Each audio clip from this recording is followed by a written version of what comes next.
पिछले पार्ट में आप लोगों ने कुंती के बारे में जाना और उसके पीछे पार्ट में आप लोगों ने विदुर के बारे में जाना। अब पढ़ेंगे भीम के बारे में जानेंगे।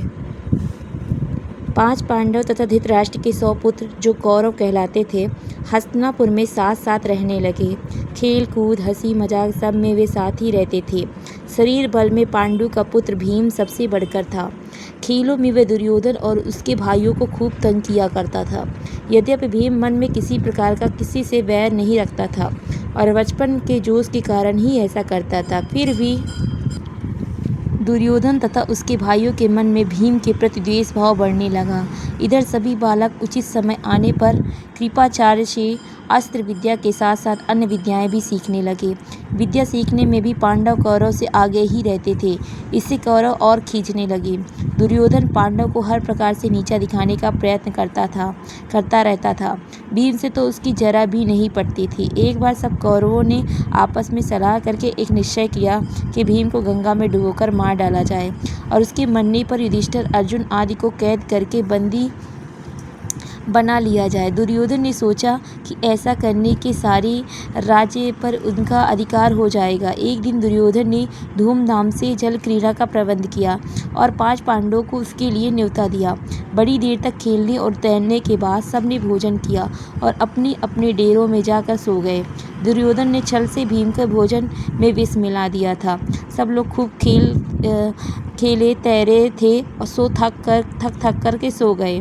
भीम को विष के कारण गहरा नशा हो गया। वह डेरे पर भी न पहुंच पाया और नशे में चूर होकर गंगा किनारे रेत में ही गिर गया। उसी हालत में दुर्योधन ने लताओं से उसके हाथ पैर बांधकर उसे गंगा में बहा दिया। लताओं से जकड़ा हुआ भीम का शरीर गंगा की धारा में बहता हुआ दूर निकल गया। इधर दुर्योधन मन ही मन यह सोचकर खुश हो रहा था कि भीम का तो काम ही तमाम हो गया होगा। जब युधिष्ठिर आदि जागे तो भीम को ना पाया तो चारों भाइयों ने मिलकर सारा जंगल तथा गंगा का वह किनारा जहाँ जल क्रीड़ा की थी छान डाला, पर भीम का कहीं पता ना चला। अंत में निराश होकर दुखी हृदय से वे अपने महल को लौट आए। इतने में ही क्या, देखते ही कि भीम झूमता झामता चला आ रहा है। पांडव और कुंती को आनंद का ठिकाना न रहा। युधिष्ठिर, कुंती आदि ने भीम को गले से लगा लिया, पर यह सब हाल देखकर कुंती को बड़ी चिंता हुई। उसने विदुर को बुला भेजा और अकेले में उनसे बोली, दुष्ट दुर्योधन जरूर कोई न कोई चाल चल रहा है। राज्य का लोभ में वह भीम को मार डालना चाहता है। मुझे इसकी चिंता हो रही है। राजनीतिक कुशल विदुर कुंती को समझाते हुए बोले, तुम्हारा कहना सही है, परंतु कुशल इसी में है कि इस बात को अपने तक ही रखो। प्रकट रूप से दुर्योधन को निंदा कदापि न करना, नहीं तो इससे उसका द्वेष और बढ़ेगा।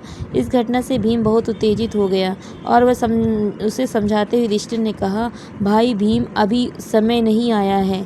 तुम्हें अपने आप को संभालना होगा। इस समय तो हम पांचों भाइयों को यही करना है कि किसी प्रकार एक दूसरे की रक्षा करते हुए बचे रहें।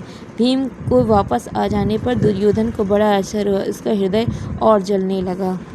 अब भीम के लेशन में क्या क्या प्रश्न बन सकते हैं, इसके बारे में देख लेते हैं। इससे पहला प्रश्न बनता है, धृतराष्ट्र और पांडु के कितने पुत्र थे? प्रश्न नंबर 1, धृतराष्ट्र और पांडु के कितने पुत्र थे? धृतराष्ट्र के 100 पुत्र थे जो कौरव कहलाए और पांडु के 5 पुत्र थे जो पांडव कहलाए। उत्तर होगा, धृतराष्ट्र के 100 पुत्र थे जो कौरव कहलाए और पांडु के 5 पुत्र थे जो पांडव कहलाए। प्रश्न नंबर 2, पांडव कितने भाई थे? पांडव कितने भाई थे? उत्तर होगा, पांडव के 5 भाई थे। अर्जुन, भीम, युधिष्ठिर, नकुल, सहदेव। अर्जुन, भीम, युधिष्ठिर जिनकी माता कुंती थी और नकुल और सहदेव जिनकी माता माद्री थी। प्रश्न नंबर 3, दुर्योधन और उसके भाइयों के मन में भीम के प्रति द्वेष भाव बढ़ने लगा, क्यों? दुर्योधन और उसके भाइयों के मन में भीम के प्रति द्वेष भाव बढ़ने लगा, क्यों? उत्तर होगा, दुर्योधन और उसके भाइयों के मन में भीम के प्रति द्वेष भाव इसलिए बढ़ने लगा क्योंकि भीम दुर्योधन और उसके भाइयों को खेल में खूब तंग किया करता था। दुर्योधन और उसके भाइयों के मन में भीम के प्रति द्वेष भाव इसलिए बढ़ने लगा क्योंकि भीम दुर्योधन और उसके भाइयों को खेल में खूब तंग किया करता था। प्रश्न नंबर 4, कौरव विशेषकर भीम से क्यों जलते थे? प्रश्न नंबर 4, कौरव विशेषकर भीम से क्यों जलते थे? कौरव भीम से इसलिए जलते थे क्योंकि भीम खेल में दुर्योधन और उसके भाइयों को खूब तंग किया करते थे। यद्यपि भीम मन में किसी भी प्रकार का वैर नहीं रखता था और बचपन के जोश के कारण ही ऐसा करता था, फिर भी दुर्योधन तथा उसके भाइयों के मन में भीम के प्रति जलन पैदा हो गई। क्योंकि भीम खेल में दुर्योधन और उसके भाइयों को खूब तंग किया करते थे, यद्यपि भीम मन में किसी से वैर नहीं रखता था और बचपन के जोश के कारण ही ऐसा करता था, फिर भी दुर्योधन तथा उसके भाइयों के मन में भीम के प्रति जलन पैदा हो गई। प्रश्न नंबर 5, दुर्योधन ने भीम को जान से मार डालने के लिए क्या उपाय किया? प्रश्न नंबर 5, दुर्योधन ने भीम को जान से मार डालने के लिए क्या उपाय किया? भीम को जान से मार डालने के लिए उसने जल क्रीड़ा की योजना बनाई। दुर्योधन ने भीम को जान से मार डालने के लिए उसने जल क्रीड़ा की योजना बनाई।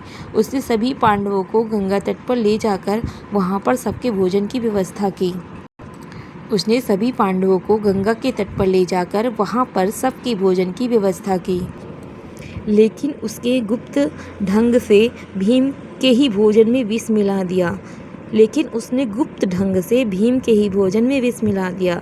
उससे भीम अचेत हो गया और उसने भीम को लताओं में बांधकर गंगा की धारा में बहा दिया, फिर भी गंगा मारा नहीं बच गया। भीम अचेत हो गया, उसने भीम को लताओं में बांधकर गंगा में बहा दिया, फिर भी भीम मरा नहीं बच गया। प्रश्न नंबर 6, भीम के वापस आ जाने पर दुर्योधन पर क्या प्रभाव पड़ा? प्रश्न नंबर 6, भीम के वापस आ जाने पर दुर्योधन पर क्या प्रभाव पड़ा? भीम के वापस आ जाने पर दुर्योधन को बड़ा आश्चर्य हुआ। अपनी योजना विफल हुई देखकर वह ईर्ष्या से जलने लगा। भीम के वापस आ जाने पर दुर्योधन को बड़ा आश्चर्य हुआ। अपनी योजना विफल हुई देखकर वह ईर्ष्या से जलने लगा।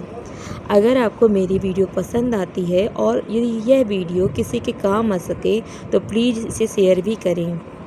अगर आपने अभी तक मेरे चैनल को सब्सक्राइब नहीं किया है तो प्लीज़ इसे लाइक करें, सब्सक्राइब करें और शेयर करना मत भूलें।